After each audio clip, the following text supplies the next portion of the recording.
Bom dia, meus queridos. Hoje, sexta-feira, dia da série litúrgica, missa parte por parte. Estamos falando da leitura, né? Então, nós vamos começar a falar da primeira leitura. Não se esqueçam de ir no canal, compartilhar, dar o seu like, que isso também é muito importante. E temos a apostila que está à venda sobre a matéria. Então, cada série que nós vamos fazendo tem também acompanhando a apostila. Para quem quiser, é só entrar em contato comigo, que eu envio a apostila por e-mail. Na próxima segunda, começaremos uma nova série, uma série bíblica das cartas de João. Primeira, segunda e terceira cartas de João. Então, quem quiser também é só entrar em contato comigo, que haverá também a apostila a ser à venda para que tenha um melhor entendimento, que você possa ter um material, porque às vezes você trabalha, então você já tem seu material guardadinho, quem faz faculdade ajuda muito, né? Quem está na pastoral, quem faz também, né, palestra na Crisma, né? Dentro da igreja tem esse trabalho, ajuda muito. Então vamos nós aqui. Primeira leitura. No Antigo Testamento, Deus revela o mistério do homem em sua criação, da sua queda no pecado original e constante busca de Deus para que o homem retorne para a aliança. Assim, prefigurando a antiga aliança, a nova e eterna aliança concebida em Cristo, como igreja, nós somos convidados a compreender este caminho de eleição, né, que somos também parte do povo eleito por Deus, ao povo escolhido. Nós, como igreja, olhamos desde os primórdios a fidelidade à providência divina. A economia no Antigo Testamento destinava-se, sobretudo, a preparar, a anunciar profeticamente e a significar com várias figuras o advento de Cristo, Redentor universal e do reino messiânico. Está lá na Dei Verbo número 15. Quando estivermos escutando a proclamação da leitura do Antigo Testamento, nós nos deparamos com caráter pedagógico, o revelador da verdade apresentada por Cristo. Assim, essas leituras, apesar de serem representadas por figuras, manifestam todo o conhecimento de Deus e do homem, ou seja, apesar de conterem também imperfeições e coisas relativas a um determinado tempo, revelam, contudo, uma verdadeira pedagogia divina, é ensinamento de Deus para a humanidade. Salmo responsorial. Não, acho que vou explicar melhor isso. O que eu quero dizer, tocando bem miudinho, no Antigo Testamento é os profetas, não é isso? Que fala em nome de Deus. No Novo Testamento é Deus que fala, porque é o Filho dele, é Jesus Cristo. Entenderam agora? Então, por isso que eu falei, né, da pedagogia divina. Não importa se foi o profeta que falou, se foi revelado pelo mediador que foi Moisés, é a palavra de Deus, é pedagogia de Deus. Mas no Novo Testamento é o próprio Deus, porque é Jesus Cristo, seu único Filho. Né? Então, para a gente esclarecer bem essa parte. O Salmo responsorial. O Salmo é um canto de meditação executado em estrofes com adesão de toda a Assembleia. Por isso que a Assembleia repete no refrão. Não é isso? Tem um refrão que toda a Assembleia vai cantar. O acompanhamento deve ser de instrumento discretamente, mais suave que até nos outros cantos. Deve ser um dedilhar bem suave, bem calmo. O salmo seja perfeitamente cantado. O que isso quer dizer? Não invente letras. O salmo é palavra de Deus. Se a palavra de Deus tem que ser cantado perfeitamente. Não crie firulas. Né? Não fale que nem americano, né? A paixão de Deus. E essas coisas que eu já escutei que são horrorosas. Entendeu? Ali não é um lugar que você tem que se exibir, né? Cante no seu melhor canto. Você está cantando para Deus. Você não está cantando no The Voice, tá? Então tem essa diferença.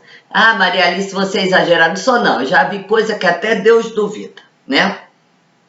Não sendo possível cantar, né? Por exemplo, eu não tenho como cantar o salmo, eu sou péssima. Então eu declamo. Ah, pode ser declamado como se fosse o quê? Um poema, que também fica lindíssimo, dedilhado. Eu já fiz isso, né? Fiquei até com certo medo, né? Mas saiu até bonitinho. O salmo responsorial ou gradual é tirado do lecionário, pois cada um dos seus textos se acha diretamente ligado à respectiva leitura. Assim, escolhida dos salmos depende o quê? Das leituras. Então, o salmo tem que dar de acordo com as leituras. Porque ao final da leitura, a gente vai ter a homilia. A homilia é a explicação da leitura que o pároco vai fazer, né? Segunda leitura. Nos dias de domingo ou nas solenidades da igreja, temos a segunda leitura, que é tirada das epístolas, seja das cartas de São Paulo, cartas de São João, carta de Tiago. Então elas vão ser tiradas das epístolas. Nelas mergulhamos no ensinamento e na vida de Cristo por meio da compreensão teológica feita pelos apóstolos, que estão profundamente ligada e inspirada por Deus. E eles vão transmitir a palavra de Deus como fonte da revelação divina. Canto de aclamação, né? Antes do evangelho, a gente tem o canto de aclamação. Que esse canto seja alegre, que esse canto seja feliz, né? Esse é o momento. Que aí, olha lá, entrou aquela musiquinha mais discreta no salmo. Agora nós podemos dar uma soltadinha, né? Não precisa muito mais, né? Podemos cantar com maior alegria. Evangelho. Já no Evangelho, com o seu lugar de destaque, pois é o nosso Senhor que com a sua vida, com seus gestos, com as suas palavras, ensina o homem o caminho da bem-aventurança, estamos diante de quê? Do próprio Cristo. Então essa é a diferença do profeta, que está lá no Antigo Testamento, né? Do Evangelho, que aqui eu estou diante do próprio Cristo, o Filho unigênito. Então, o Verbo se faz carne, estabeleceu o seu reino na terra, foi crucificado, morto, ressuscitado e ascendeu aos céus. Então, nós temos aqui a palavra de Deus. Este é o livro da nossa fé, é o Evangelho.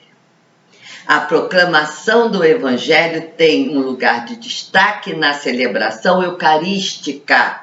Por isso, o Evangelho deve ser aclamado pelos fiéis antes de ser proclamado.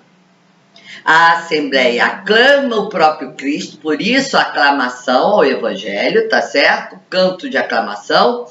Então a Assembleia aclama o próprio Cristo, que irá falar por meio do sacerdote. O sacerdote, nesta parte, quando ele está lendo, ele é persona em Christi. Ademais, Pode-se ter uma procissão com evangeliário, com um diácono ou com um sacerdote que irá proclamar o evangelho, o qual representa o próprio Cristo, que em sua palavra passa no meio do seu povo. Então pode ter, não precisa dançar, a procissão pega, caminha solenemente, tá? Não precisa muita. Eu já vi coisas que vocês nem acreditam com o evangeliário, né? Só Deus na causa, né? Eu já vi dança com pessoas com uma roupa inapropriada, totalmente ensandecido. Mas são coisas da nossa igreja, mas não deveríamos, entendeu? É um momento solene. Ali é persona in Christi, ali é o próprio Cristo. É a palavra do Cristo, nosso Senhor, na nossa vida. Então tem que ter muito silêncio, tem que ter escuta para o nosso entendimento, para que essa palavra venha ao meu coração.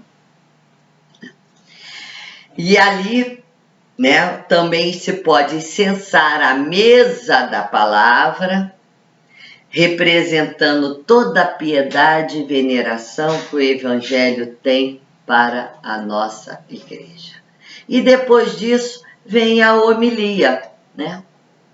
Que é a explicação da palavra do Senhor. Convém que seja uma explicação, né, relacionada aos aspectos de centralidade das leituras da Sagrada Escritura, ou de outro texto ordinário, ou do próprio da missa do dia, levando em conta tanto o mistério celebrado, como as necessidades particulares do ouvinte. É a função da homilia atualizar a palavra de Deus, fazendo esta ligação da palavra escutada com as leituras e com a vida e com a celebração. Por isso é importante que o pastor conheça as suas ovelhas, porque nesse momento ele atualiza a palavra e traz para o momento vivenciado pelaquela comunidade. Cada comunidade tem um aspecto próprio, tem vida própria. Então, o pároco que conhece bem a comunidade, ele faz lindas homilias. Ele tem que conhecer a palavra, né? Tem que ser um estudioso da palavra, mas também tem que ter essa sensibilidade, esse feeling de conhecer a comunidade. Importante que se procure mostrar a realização da palavra de Deus na própria celebração da ceia do Senhor. A homilia deve ser clara, simples, direta, adaptada e profundamente aderente ao ensinamento do Evangelho e fiel totalmente ao magistério da Igreja. Para isso, é necessário que a homilia seja bem preparada. Há uma preparação da homilia e tem que ser feita para que o pároco se sinta seguro. Tem o dom do Espírito Santo, tem, óbvio que ele eleva, tem padres que têm esse dom maravilhoso, mas ele tem preparo. Normalmente esses padres são doutores, né? Fizeram mestrados, doutorados, têm uma preparação muito boa acadêmica. Aí o Espírito sopra e eles fazem lindas homilias, né? Então a gente tem que estar preparado. Relativamente curta, no máximo 15 minutos, né? Que procure prender a atenção dos fiéis, para os fiéis não ficar com aquela cara assim de dorminhoco, que eu já vi muitos também, né? Então, existe um documento da CNBB chamado A Animação da Vida Litúrgica no Brasil. Então, quem trabalha com a liturgia, é importante ler esse documento. Existem documentos maravilhosos na nossa igreja, é que o povo não lê, né? Mas quem trabalha na pastoral litúrgica tem que ler esses documentos, que vão ficar muito mais, vão compreender melhor e vão fazer um trabalho melhor para Deus e para toda a Assembleia, né? Então, na próxima aula, vamos falar da profissão de fé. Muito obrigados a todos. Não esqueçam de ir no canal do YouTube Alice Bisca, dar o seu like, curta, compartilhe, que é muito importante a gente levar o conhecimento da Palavra de Deus. E a apostila também está à venda. Muito obrigado a todos e até segunda-feira com uma nova série que são as Cartas de João. Obrigado a todos vocês.